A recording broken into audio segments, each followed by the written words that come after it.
In today's video, I'm going to teach you how to put visibility status of people on email Microsoft Outlook. By the end, you'll know exactly where to find the settings that show whether your colleagues are available and how to display their photos next to their names to make your inbox and contacts easier to scan.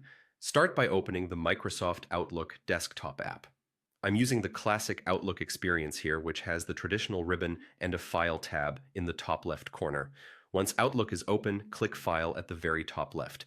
This takes you to the Backstage view where you can access app-wide settings. Next, select Options.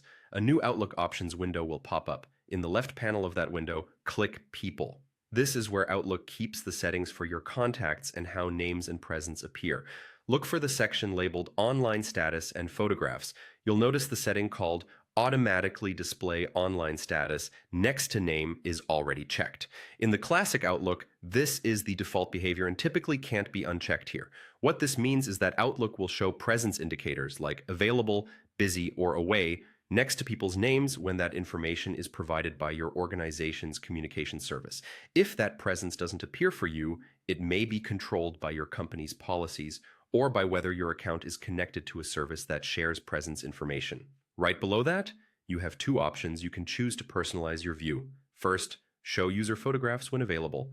Turning this on adds profile pictures next to names in your mail and contacts, which can help you quickly recognize who you're emailing.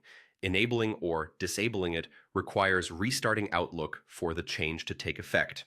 The second option is Show Only Names in the People Peek. The People Peek is the compact contact preview you see when you hover over a person's name or open their quick contact card. Turning this on keeps it minimal by showing just names, which some users prefer for a cleaner look. This setting also requires a restart. Once you've selected the options you prefer, click OK to save. To apply your changes, fully restart Outlook.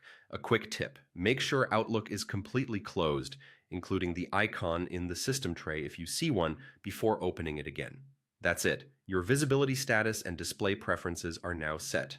If you found this helpful, leave a comment, hit like, subscribe to the channel, and turn on the notification bell so you don't miss future tips.